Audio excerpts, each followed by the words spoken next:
The global wildlife trade is worth somewhere between $7 and $23 billion. Wildlife is captured, poached, and smuggled for all sorts of different reasons, ranging from their perceived medicinal benefits to displays of wealth and prestige, and even the exotic pet market. The span of the illegal wildlife trade is incredible. An animal can be poached in Africa, be shipped through a distribution hub in the mysterious Golden Triangle region of Myanmar, and end up on a European mantelpiece or a Chinese kitchen. The characters involved in this trade range from impoverished poachers to international criminal organizations, all the way to corrupt business elites or even your average middle class person. Unfortunately, often the most targeted species are also some of the most vulnerable. And the fact that they are rare only seems to increase their value, which can take a species to the brink of extinction. So let's start with what is wildlife trade and why is it bad? We can define it essentially as the extraction and exchange of any wild animal and plant resources. This can range from fish caught at sea to timber and unfortunately also to ivory and tiger skins. In general, all wildlife trade is damaging to wild ecosystems. For example, sustainable fishing within certain quotas can ensure the fishery's continued existence, but it also kills a variety of other threatened marine life, such as sharks and dolphins, through bycatch. However, the major issue with this trade is overexploitation, which happens when a species has been harvested in excess and the population plummets. It is then that regulation usually comes in to protect it. There are complex illicit trafficking structures that facilitate the killing, transport, and sale of prized species that actually resemble corporations in size. It is hard to estimate the actual scale of the trade, but when it comes to the number of animals trafficked, seizure data can provide us with some insights. In 2017, there were approximately 20,000 seizures globally. This is the tip of the iceberg, and the real number could be 20 or 50 times larger than this, which is why we will instead look at the specific cases of the 5 most trafficked species, in an attempt to provide you with a clear example on how this world operates. But for now, let's start by getting some perspective by looking at the historical context. In the 18th, 19th, and early 20th century, most of the wildlife trade focused on meat and luxury goods, such as skins and ivory. Think of tiger hunting, the fur seal trade, or the early ivory trade. This brought many species to the brink of extinction, and this is why in the 1960s, wildlife protection laws were created. Chief among these was the Convention on International Trade in Endangered Species of Wild Fauna and Flora, CITES for short. This agreement, signed by 80 countries, came into effect in 1975. Hello, guys. Today I'll be talking about illegal wildlife trafficking. I'm Marco Olmo. Let's get right into things. Illegal wildlife trafficking is an industry that is worth roughly $23 billion. This shockingly large number puts this illegal trade as the sixth largest illegal trade in the world, right under drug trafficking, human trafficking, illegal mining, illegal logging, and counterfeiting. I find it interesting how unnoticed this industry actually goes to the general public. I would define wildlife trafficking as any capturing, trading, smuggling, or collecting of any wildlife endangered species or their products. Now let's get right into Australia. This is a hotspot for illegal wildlife trafficking. One of the most common animals that are being trafficked currently are the shingleback lizard. This lizard is romanticized for its monogamous life.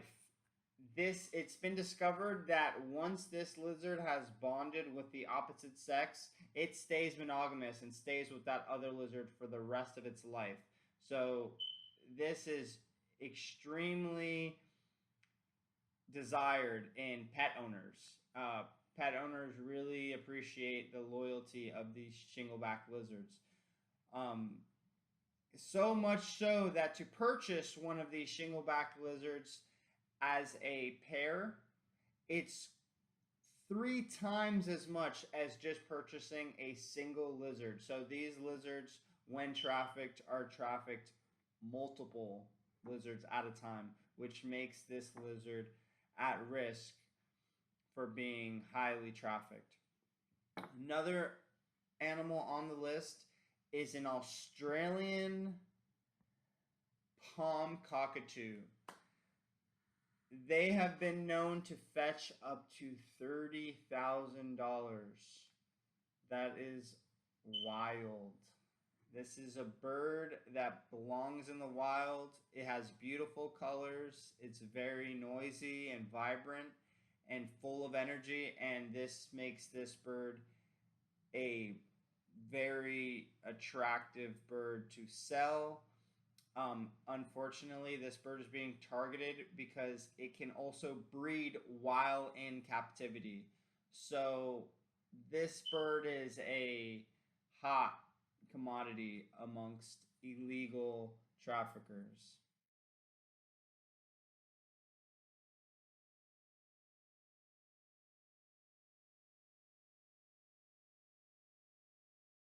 Traffickers go to extreme lengths to smuggle them out of the country. Trying to catch them is a constant battle.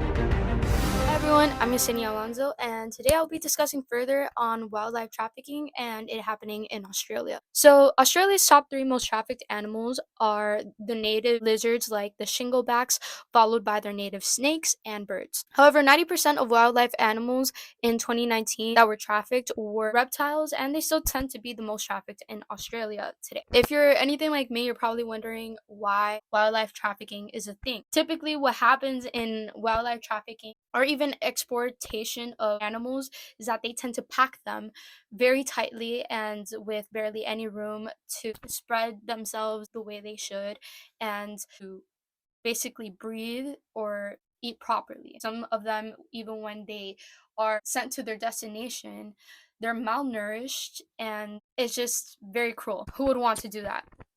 It's pretty simple. The answer is money, and people typically tend to get more money the more the animal is endangered and in the risk of becoming extinct. Typically, when we do talk about wildlife trafficking, we think of Africa and the elephant tusks being the main source of discussion and it being trafficked. But it happens all over the world, and it is something that we should be aware of.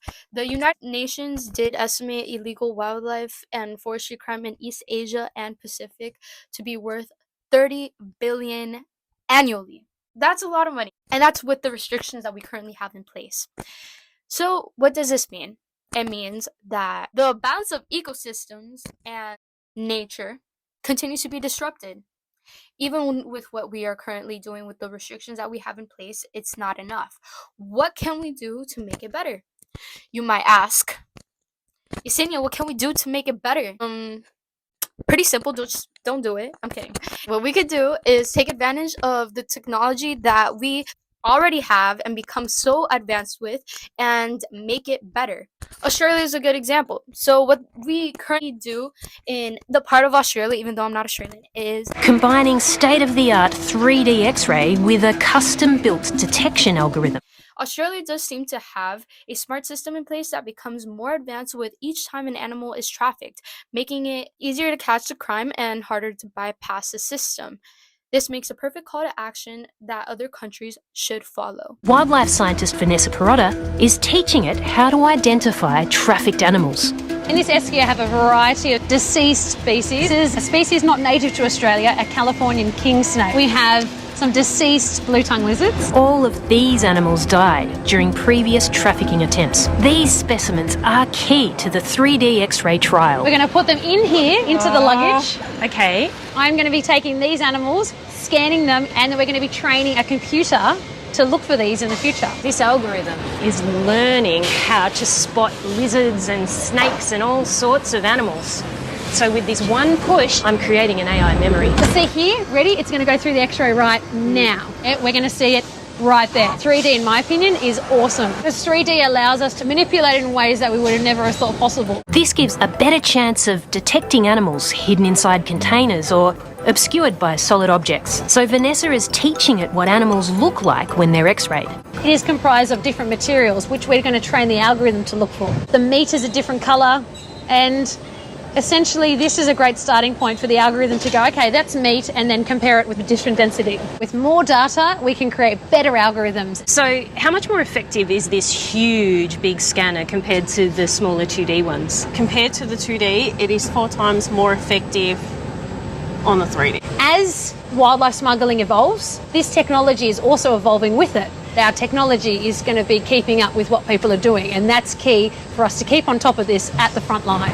Something like 80% of all Australia's flora and fauna is endemic, only found here, and that means it's rare internationally and desired by collectors. But it's people like Kira and algorithms like this that are going to help prevent us losing more of our wildlife in the future. Another call to action is discouraging the wildlife traffickers from committing the crime in the first place. Since a lot of people are still inclined to do that, it leads me to think that the benefits and the risk of wildlife trafficking outweigh the cons. So a way to limit that would be providing harsher sentences when going to jail or harsher fines when caught. But enough of me talking about Australia. Let's test your knowledge to see how much you've learned. What system does Australia use to limit wildlife trafficking? Is it A, a 2D X-ray, or B, 3D X-ray? Maybe C, both, or D, none? That's right. The answer is C, both. Australia uses 2D and 3D X-rays, but is best known for the 3D X-ray because that is what best limits their wildlife trafficking compared to other countries. Now, can you identify this highly wild trafficked animal native to Australia? Good, so now that you know what a shingleback is, I guess we're all done here.